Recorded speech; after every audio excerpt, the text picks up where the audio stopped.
Is what role can SW-PBIS, school-wide positive behavior intervention and supports, play in helping at-risk youth? Now, before I get too far into this, I want to start with one famous at-risk youth, Oprah Winfrey.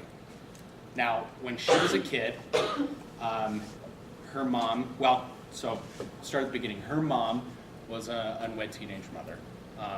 She was raised by her grandmother until she was 6, at which point her mom took her back. She was abused, she was molested, she lived in poverty. And then, like her mother, she became a teenage mom at the age of 14 and ran away. She has an uncommon ending for youth at risk, but she's not alone.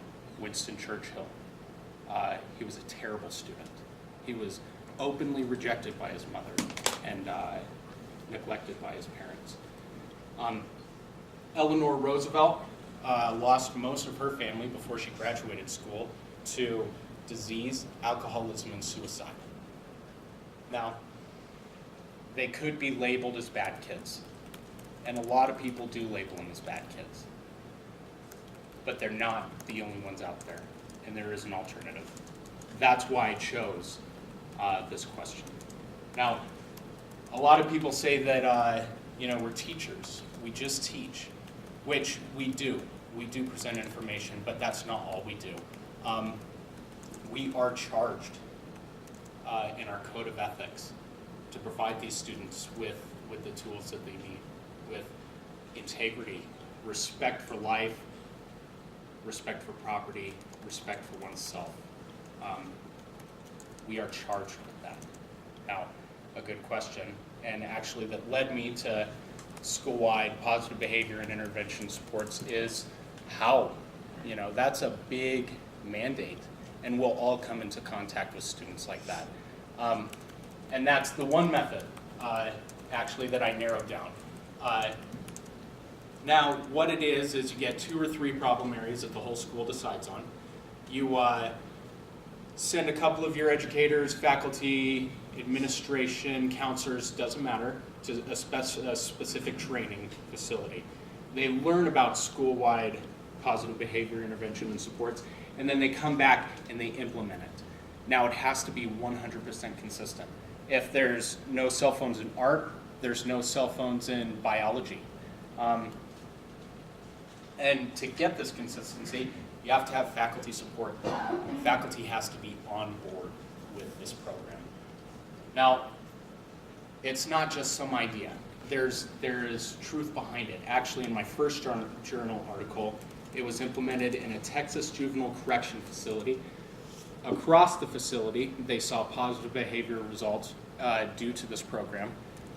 Not only did they see behavior increase, but they also saw academic achievement increase as well, partially due because students were spending more time in the classroom, which was a positive side effect, but it's not just for at-risk youth either. It also applies to regular schools, where most of us will end up working. In this study, it was they did the experiment across several schools. The control schools, over the course of the 3-year study, saw a steady increase in behavior incidents. But the schools that did implement SW-PBIS saw a steady decrease over the 3 years. Now, this theory, it's not new. This is Vygotsky. This is, being influenced by our environment. Sociocultural theory, situated learning, social constructivism, all of these are part of what this is. Now, for my future, I know that I'll be involved with these types of students. And I also know that all of us who are going to be teachers are going to be involved with these types of students for varying degrees. Some people more than others. But I do think that as teachers, we need to decide, myself included, are we going to write them off as bad kids? Are we going to write them off as failures?